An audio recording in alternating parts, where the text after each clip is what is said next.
Test, test.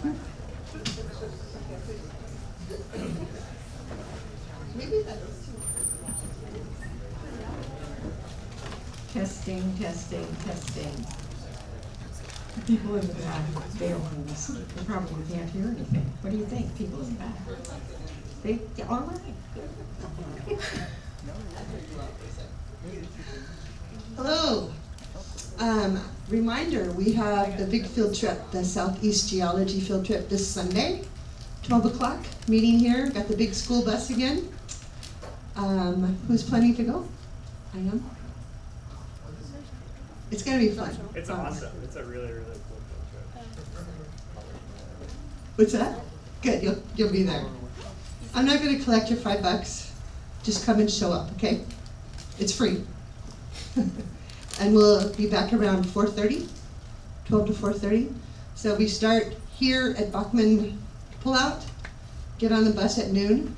So bring water, sunscreen, no, usually rains. Go ahead and bring sunscreen and hats.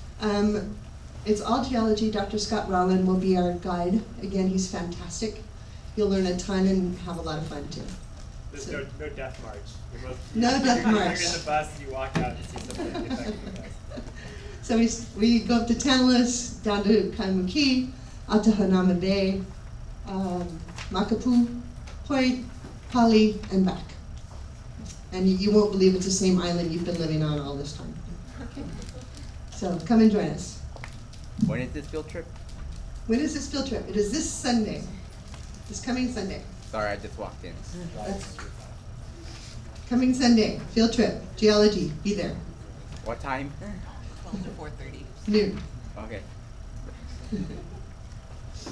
Any other announcements? Okay. Dr. Sheila Conant is a consummate naturalist intrigued by all biota, from plants to bugs to birds. Although receiving her PhD from Oklahoma State University, Sheila was born on Oahu, attended Maryknoll High School, and began her lifelong investigations on natural history in Hawaii.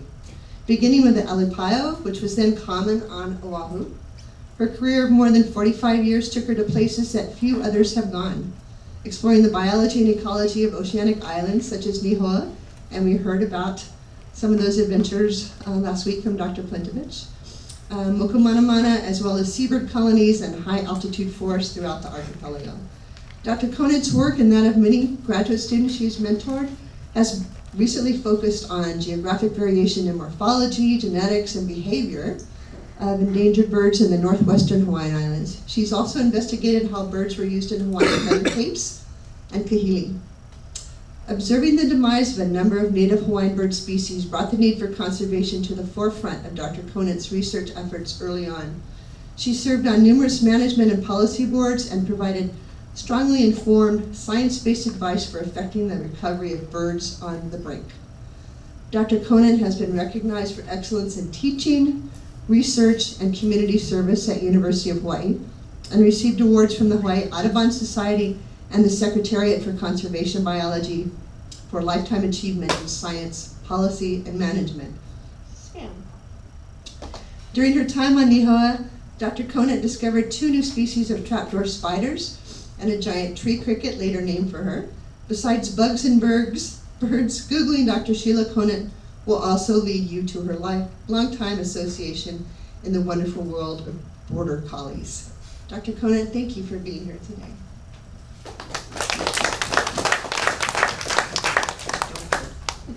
Okay, now I'm tired from listening to all that. I can't believe I did that.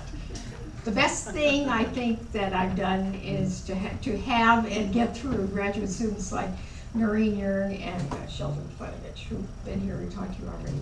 Okay, all of the slides that have long lists and numbers and all that are going to be on a document that Cindy has uploaded. So you can just sort of sit back, and I guess this is being taped, so if you want to go back and memorize all the numbers, go right ahead. And Tim, what species is this plant? Plant. Burchardia remota? Right. This is a red-footed booby on Nihoa Island.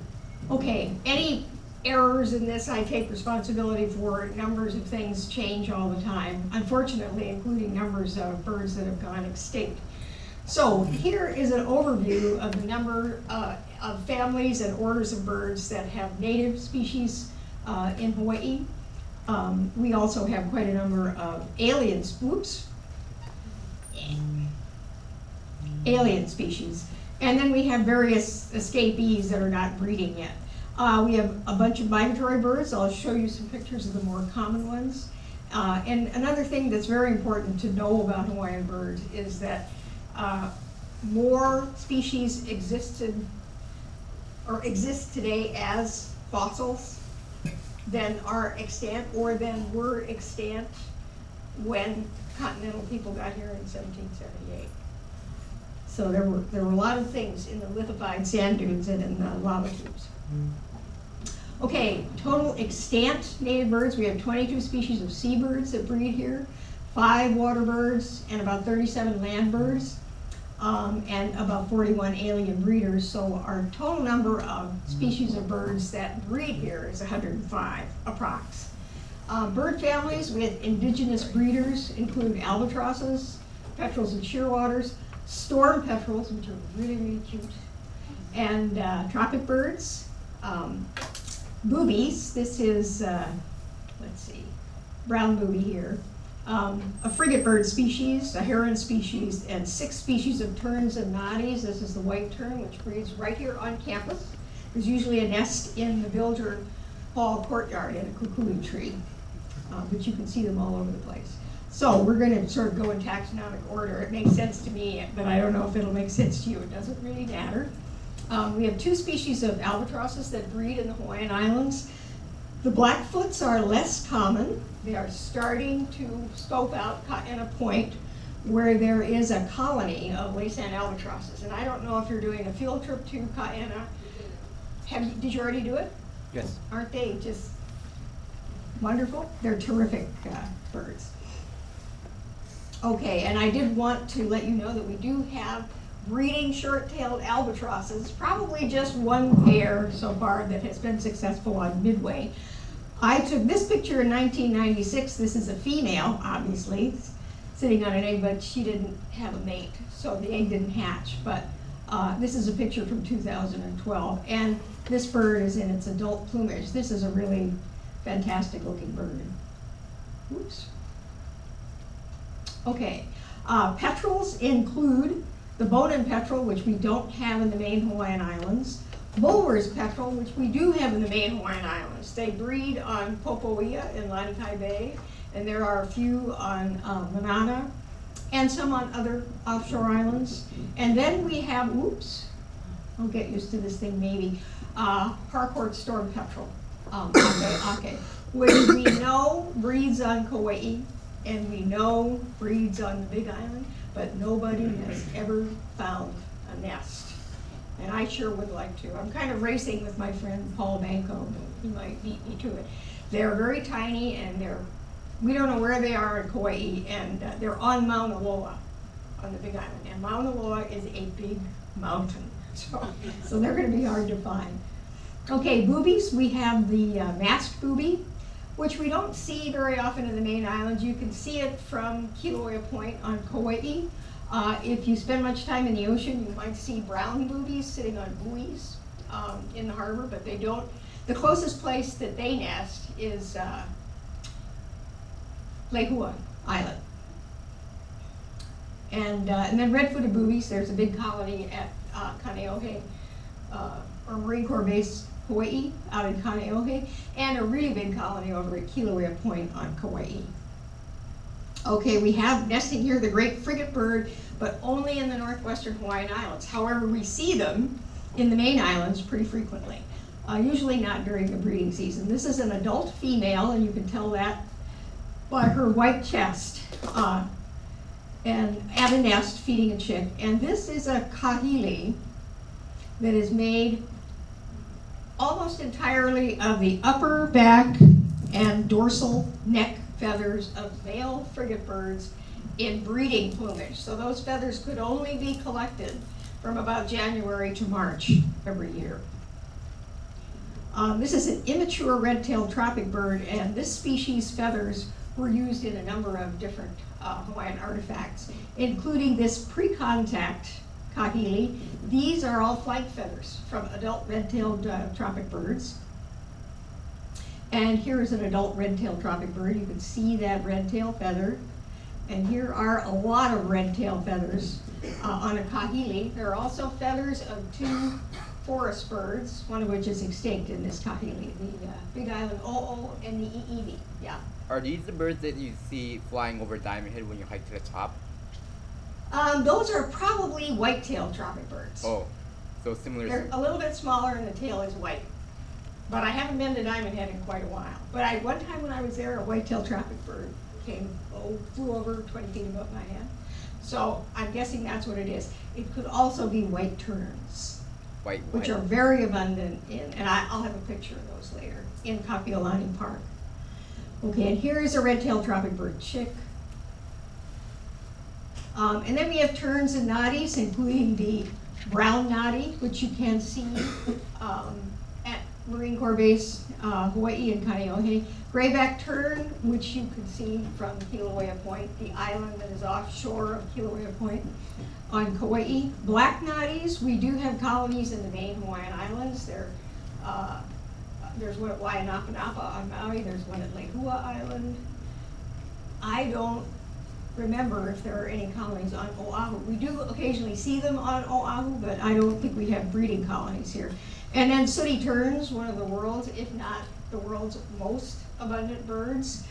They breed in very large numbers on some of our offshore islands, like Manana Island, and in the hundreds of thousands, maybe millions in the northwestern Hawaiian Islands.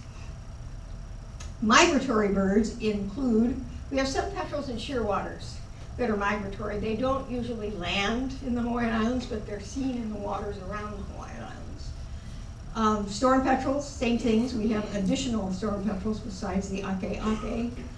Geese and ducks. You can see Canada geese in Hilo just about any time during the winter. And things like shovelers and pintails at various fish ponds and in wetlands on a variety of islands. We have plovers, the most notable of which is the kolea, and I've got a picture of that in a minute.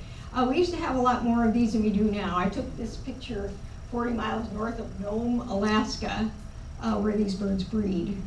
We have sandpipers and birds that we call waders. They have long legs. And then we have things in these groups, all of which are migratory. Sometimes we see them, sometimes we don't. This is all on the handout, so don't write so furiously, unless you really like to write furiously. Okay, so here is our kolea, and this is what they look like most of the time. And they're out there on the flat lawns, and they're usually on campus before the hordes and tribes of people come. And now they're starting to look like this. So have any of you noticed the birds looking like this? Oh, I see some nods, yay. I've seen some with the black on their belly before. The females won't have the black all the way through at the neck. This is a male. And they're getting ready, they're putting on their racing stripes, you can see, to migrate to Alaska and Siberia. Our kolea here in Hawaii actually breed in southeast Alaska, Juneau, places like that. The kolea that breed up near Nome and farther north, winter farther south of here, down in Tahiti, for example. And if you want to make a note of it, they're going to be leaving pretty soon. And if they've been really lucky, they'll weigh twice as much when they leave as they did when they came back.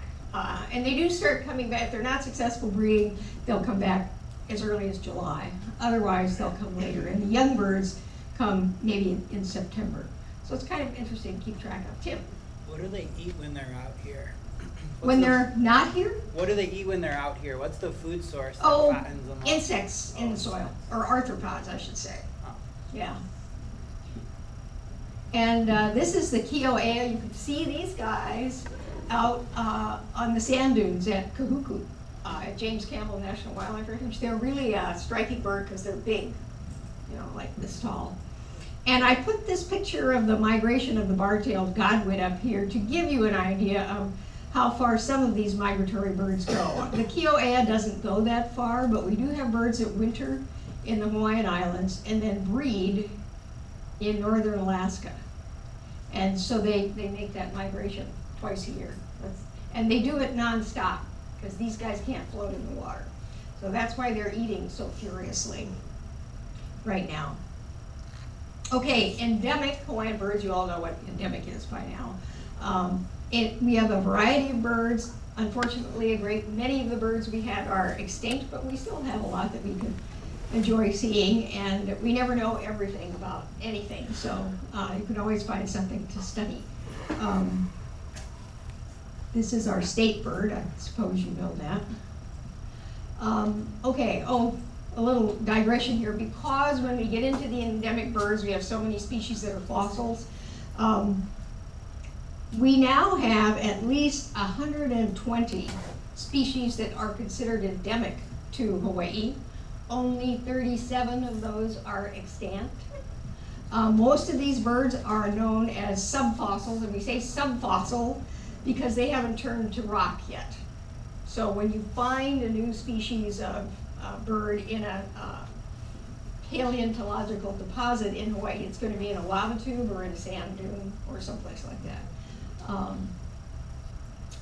I don't know if more new species have been discovered since I made this table up, but at least 59 new species, and including 7 new genera.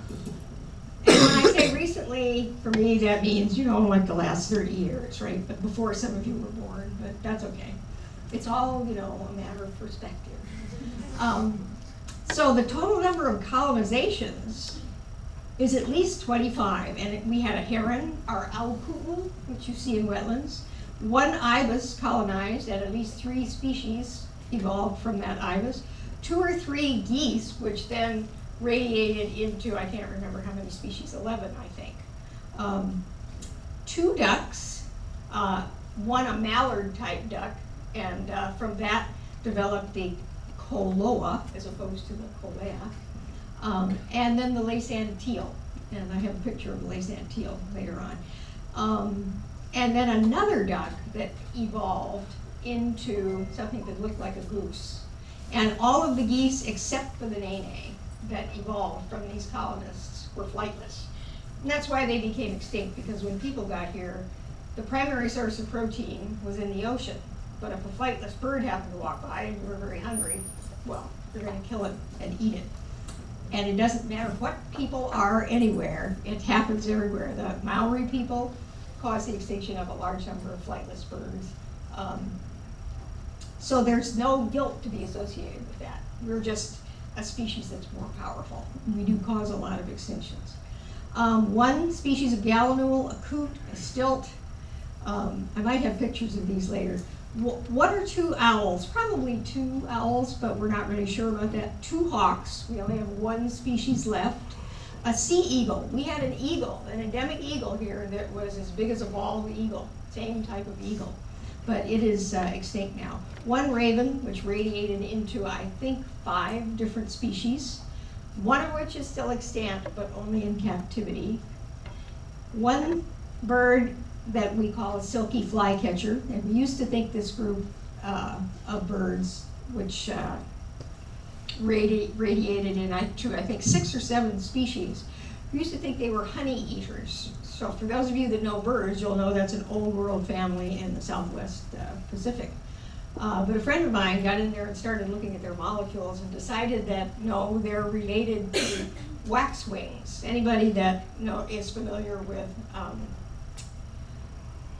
waxwings on the mainland, they're mostly a temperate zone, northerly species, and they generally don't migrate. I'm trying to, cedar waxwings, that's what I'm thinking of. Very pretty bird, doesn't look anything like a honey eater, but apparently its molecules do. 1 solitaire, which is a type of thrush from which 6 different species evolved. 1 cardueline finch, and that's the source of all of our Hawaiian honey creepers. 1 old world warbler, which is the ancestor for the Nihoa and Laysan miller birds, and then an old world flycatcher, which accounts for the evolution of 3 species of Elipaio. Okay, so what are the families? Shearwaters, petrels. These are endemic, not just indigenous, but endemic species.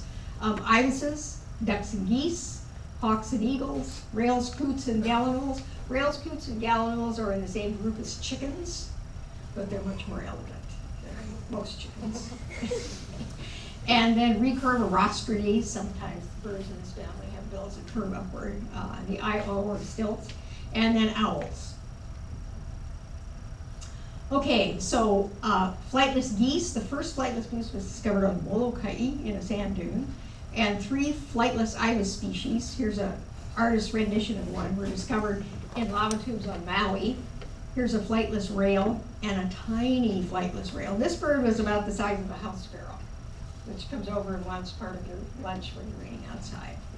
And then these are 3 skulls of birds that evolved from one colonizing species in the genus Corvus, and we think it was a raven. We think that the bird that we call the vernacular name, Hawaiian crow, Hawaiian name is alala, is actually a small raven.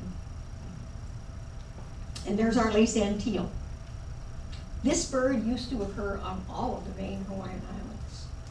Now it occurs naturally on Laysan, and it has been translocated successfully to Midway and Kure atolls. It used to exist as a subfossil on Lisiansky Island. And this is the gallinule or alaiula. You can see these at the little sanctuary over in Kailua along Hamakua Drive, I think it is. Just walk over there and they're tripping around out there. And if there are young birds and you stand close enough to the stream, they come over and want food, but you're not supposed to feed them. We have 4 species of long-legged owls, small long-legged owls. And long-legged owls are generally bird predators. We didn't have any small land mammals except for 2 species of bats.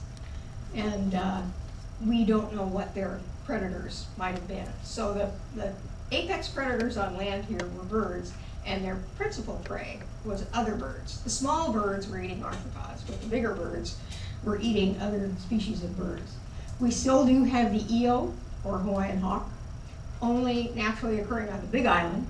And then the pueo, which occurs on most of our main Hawaiian islands, but it is declining. It is a ground nesting bird, so it's susceptible to predation from feral cats, mongooses, and dogs. I have dogs that would quite happily kill owl chicks or chickens if they could get them. And that's definitely a problem. Okay, more bird families with endemic species. Crows and ravens, we've mentioned. Flycatchers, the elapio. Solitaires are the thrushes, old world warblers, miller birds. And these are the numbers of forms that are extant and extinct. And these will be found on your handout that has been posted online. So there's not much point in me reading the numbers to you. This is the alala. This is the Big Island, elapio. This is the o'oa'a, or kauai o'o. And this is the most common of our remaining honey creepers, the akopane. Okay, we had about 120 endemic land birds, but we're probably, if people keep going out there and digging in the right places, are going to continue to find some fossil species. Another source that I have failed to mention is sinkholes. There are a lot of sinkholes out in the Barbers Point area, and there have been quite a few species unearthed from underneath the sand at the bottom of sinkholes. Okay, so these birds are all extinct. This is one of the silky flycatcher types. When my friend and his colleagues did the genetics on this group, they erected a brand new family for it. So this is, and the genus for these species is moho. So the family is called Mohoidae. This bird, called Kioea, just like the bristles-eyed curlew, probably was a different, had a different ancestor. There were a couple species of these. And all of these 4 birds were derived, we're pretty sure, from the same ancestor. They are all gone now. I did see this species in 1975, and I think it was last seen in 1984. This is the alala, the Hawaiian raven. And notice how long the wings are. If you know anything about birds, you'll know that parrots have very long wings, and birds with really long wings tend to be birds that sort of clamber around in the canopy. These birds do take young eggs and nestlings from bird nests, but they also eat a lot of fruit. So they have adaptations for climbing around in the canopies of trees. And here are some pieces of some lei that are made from some of these species. These feathers are from right here. I don't know where the black feathers are from. And people keep asking me that. If somebody would just look at their molecules, we can figure it out. But I am not a geneticist. I think they're from the OOs, but I don't know for sure. And then the red in these lei are from the Eevee. The green could be from a whole bunch of different species. We don't know, and that would be pretty difficult to determine. Okay, so I think I'm going to show these in groups of birds closely related. The 3 species of Elapaio, or no, I guess I've just got 2 here. Our Elapaio on this island is now endangered. Population is about 500 birds, we think. The Puaioki is endemic to the Alakai Swamp, very, very rare. And then the Oma'o is endemic to the Big Island. The Hawaiian honey creepers is, among birds, the most spectacular example of adaptive radiation. And this painting by my friend Dunn Pratt gives you an idea of what the 3 principal groups of honey creepers look like. The seed eaters with heavy bills, the small arthropod eaters. We call these the sickle bills. This guy doesn't have much of a sickle bill, some of them don't. And then these are very creatively called the red and black honey creepers. They take nectar from flowers and also arthropods. Some of these species here take nectar from flowers, and some of these actually eat flowers, like the Laysan finch and the palila will do the same thing. Okay, so there are 3 different groups of these birds. The finchbills, there are 3 species that are still extant. This species, the Laysan finch, the Nihoa finch, which is on the island of Nihoa in rather small numbers, and the palila, which is in very serious shape right now. Its population underwent an 8-year statistically significant population decline. It is extremely difficult to demonstrate statistically significant population declines of birds because their numbers are so hard to quantify.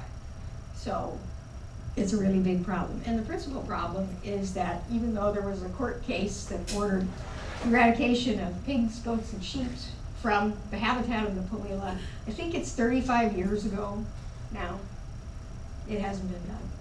I don't know why it's taking so long, and I don't like to think about it because it makes me very angry.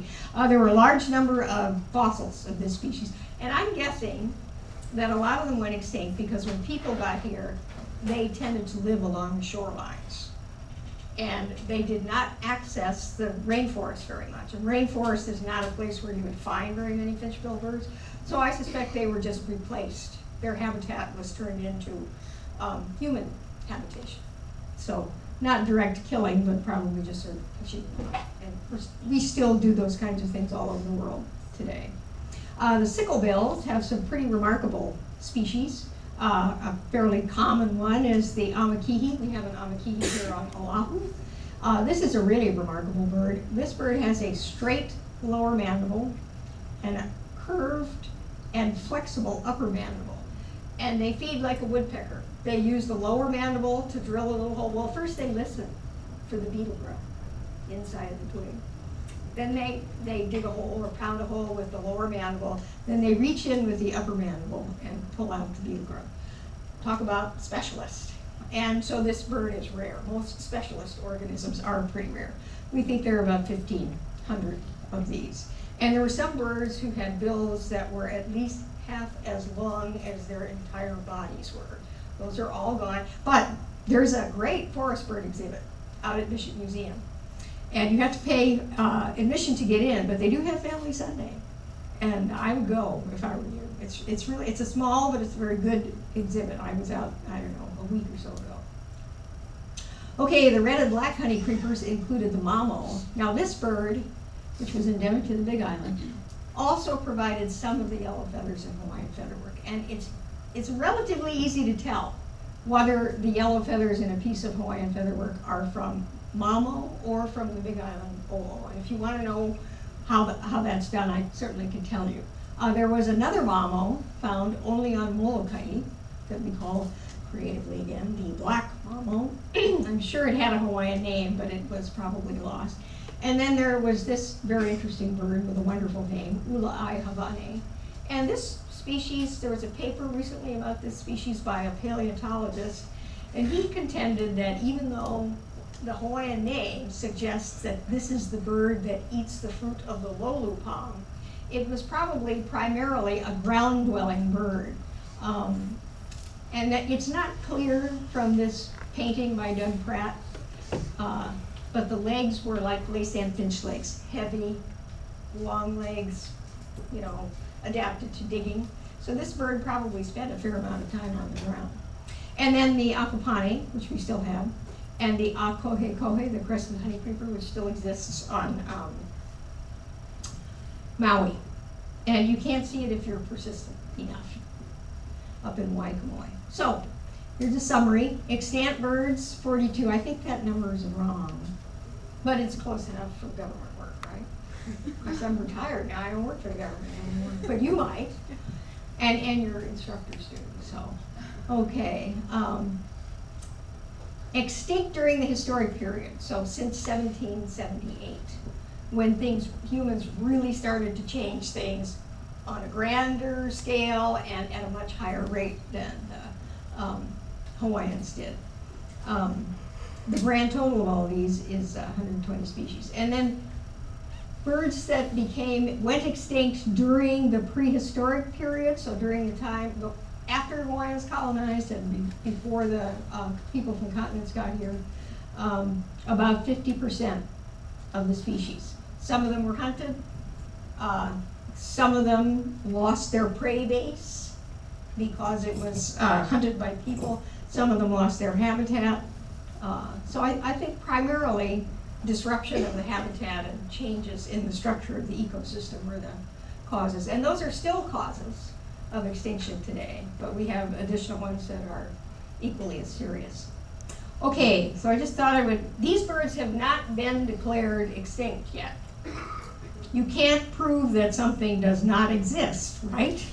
Somebody might walk out there someday and find it. And this is happening, well, Noreen Yearn talked to you about land snails, right? They're going out and finding all sorts of things. And those blasted botanists go out all the time. Oh, well, we found the extinct, whatever it is. It's not extinct anymore.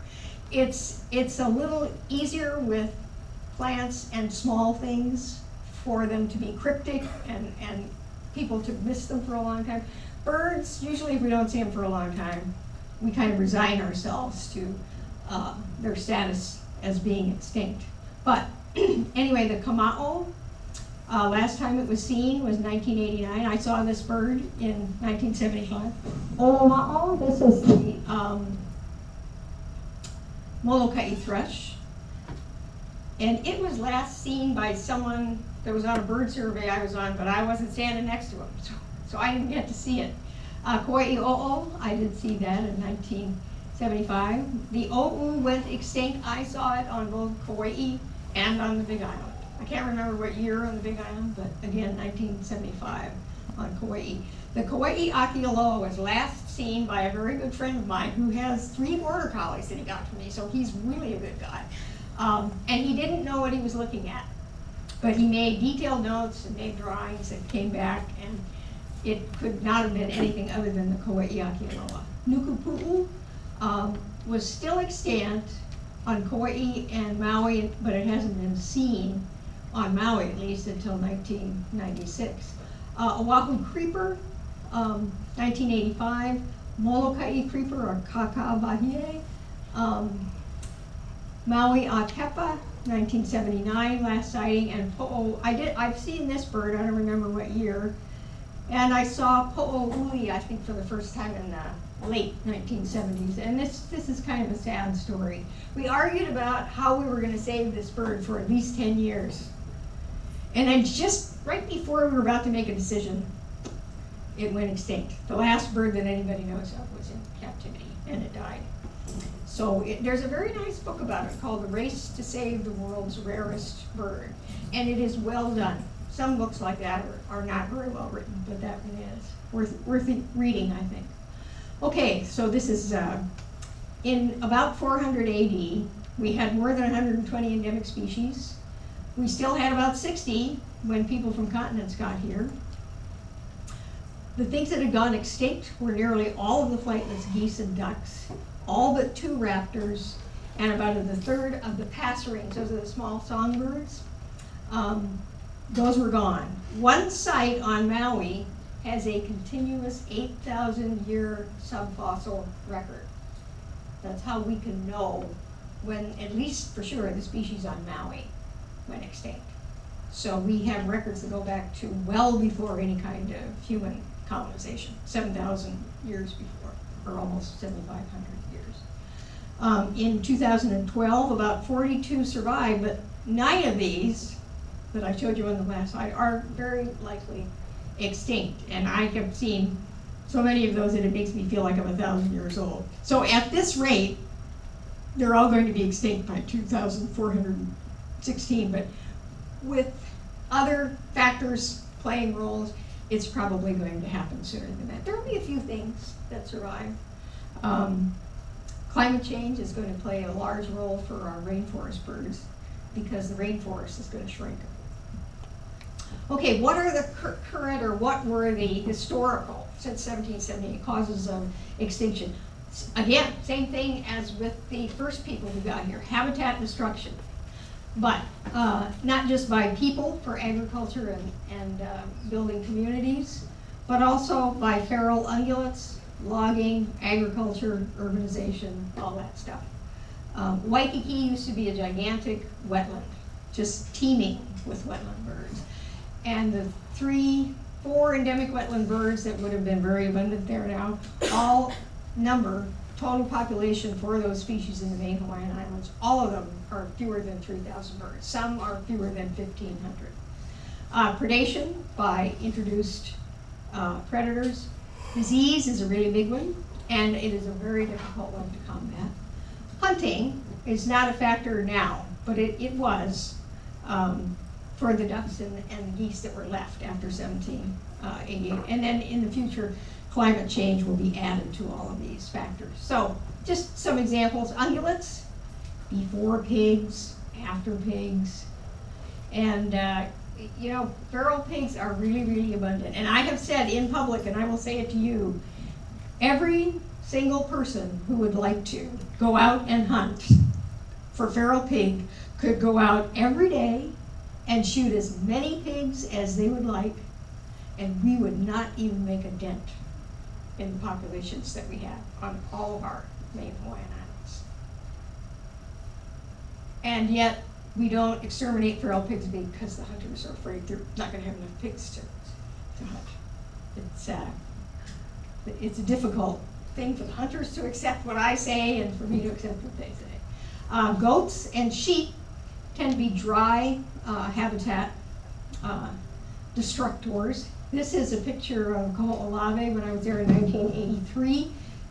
This erosion at first was blamed on bombing, but that wasn't it. The people were all forced to leave, and then the goats that they had became very abundant, and they devegetated the island. Here's a goat desperately trying to get into an exclosure in the coastal part of Hawaii Volcanoes National Park. This plant grew up in this exclosure and was described as a new species. The seeds had been in the ground for, I don't know, at least 150 years. And sheep on Mauna Kea are the principal factor that is causing the decline of the palila. Drought is also exacerbating the problem, but sheep are the principal problem.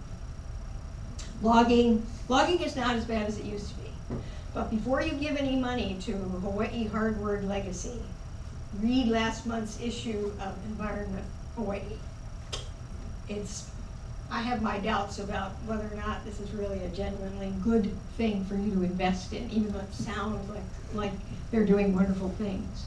Agriculture, urbanization, predators, and our worst, this is probably the A number 1 worst predator. And mongooses are also bad. This is an apapane. And I just learned the other day that, I think it's the state of New York, has been sued by the American Bird Conservancy, which is doing a lot of good work here in Hawaii, for not controlling feral cats next to the habitat of, I think it's the piping plover. People are maintaining feral cat colonies, and the feral cat colonies shouldn't be there. And so the suit says, you, state of New York, need to get these feral cats out of your state park because they are harming, they're killing individuals of endangered species. And I'm going to be very interested to see how that turns out. Feral cats are one of the biggest problems for native birds anywhere, and they are, I think, the most difficult social problem that we have in conservation. It's very, very hard. I went to a talk one time by someone from Department of Land and Natural Resources who was being very tactful, very open, and saying, you know, well, feral cat colonies are not a good thing. And there were people in the audience, and she had examples of native birds that have been killed.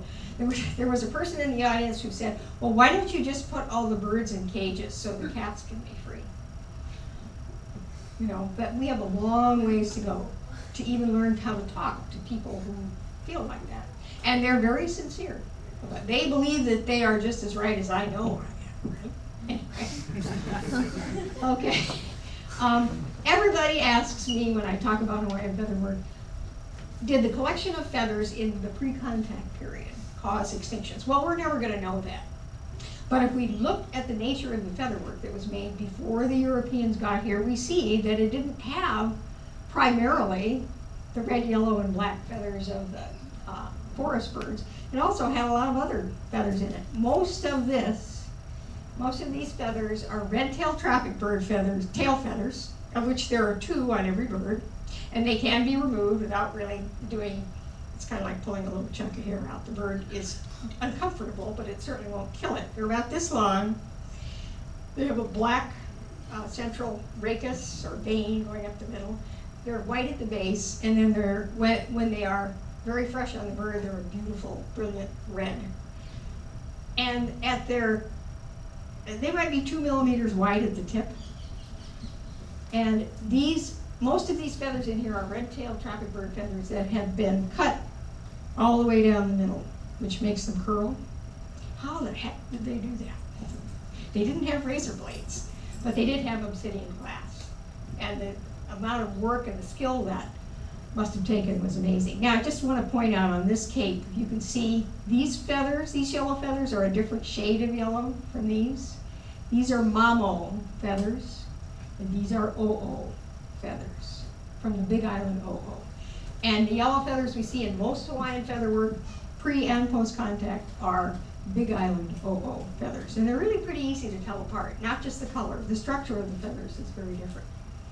Now, post contact styles, after people from continents got here and Hawaiians were making things to give them, Hawaiian culture is a very generous culture. The artifacts became much larger. They required a great many more feathers. I still think that if you're out in the forest trying to catch a little bird that only occurs in the upper canopy, 60 feet above your head, and you don't have any climbing gear, and you don't have any mist nets, and you don't have any guns, it's going to be very hard for you to catch every single bird. And in pre-contact times and before we had disease and predators here, the numbers of those birds was unimaginably larger than it is now. And the people, even the people from continents who got these things, they did not exist in large numbers. In pre-contact times, only the elite could wear these kinds of garments. So, you know, they weren't being mass produced. So I have my doubts about whether pre-contact feather collecting contributed, or certainly I don't think it caused extinctions. I mean, it might have decreased some populations at some point. But causing extinctions, hands down, people from continents have done a much better job, so to speak. Okay, maybe this is our worst nightmare, but sometimes I think that disease probably is. The brown tree snake does get around. We've had quite a few occurrences of brown tree snakes in cargo from Guam, or I think there were a couple found in aircraft wheels.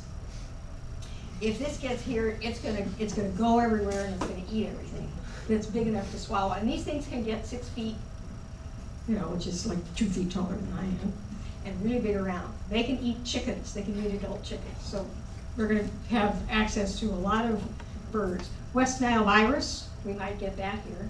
We do already have, though, avian malaria and avian pox. And those things occur, biological control for ungulates. Yeah, why didn't we bring in a couple of these, huh? And let the ones in the zoo go. Anyway, axis deer, terrible. If you've been to Molokai or Maui, you understand, or Lanai. Lanai, they're really common. Okay, and I talked a little bit about that already. Do I have anything about, I don't think I had a slide with disease on it, did I? But the diseases, avian pox and avian malaria, are transmitted by the night-biting mosquito. Now I can't remember the genus, but anyway, it's the same one that transmits dog and cat heartworm. It's the one that bites you at night. It has pretty white stripes on its leg. Those animals can breed up to about 4,500 feet if they have the right kind of habitat. So we find our native birds, forest birds that are susceptible to those diseases, their primary populations are above 4,000 feet. And as climate change happens, not only is the rainforest going to shrink, the mosquitoes are going to be able to move uphill because it'll be warmer. There is some hope because there are a bunch of people working on genetic engineering. They want to build a mosquito that will forget to eat after it hatches out. And they have, I don't know, geneticists work magic, I guess. There is a possibility that could really reduce populations of mosquitoes. The primary interest is control of human disease, but I certainly wouldn't mind if we did some experiments here to help control avian disease. My biggest fear is that when we have the public meetings and the public hearings, GMO mosquitoes, especially on Maui, right? People are just going to go crazy genetically engineered. We really need to do a better job of informing the public exactly what we're doing, and we need to do that well before we decide to try to release anything like this. We have to be absolutely sure. And even then, it's probably going to be a battle. So Sheldon must have talked about these cute little birds, right? So you know all about them already. They're the world's cutest bird, don't you think? Anyway, and Tim got to see these last June. So they are now happily established on Laysan Island, where there are gazillions of insects to eat. They're insect eaters. At first I was very skeptical about this translocation, but as time went on and I realized that nothing else was really going to help this bird out, my attitude was if we could just get them there, they will do fine, and that's exactly what happened. Yes? Were these birds native to these islands that they're being translocated to before? To this island? Yeah. There was another subspecies very closely related, and I actually got my friend who worked on the silky flycatcher group, the Mohoity.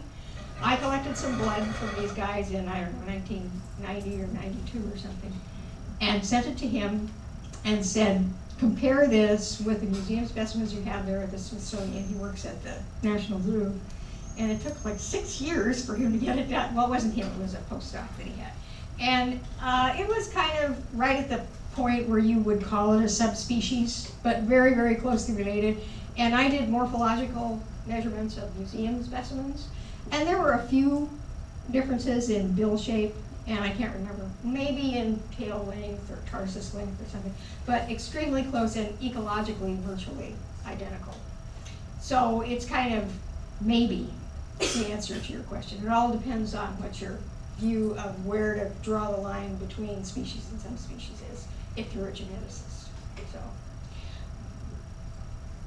that must be the end. And I don't think we have any time for questions, but I'd be happy to stay here for a while if you have. Thank you.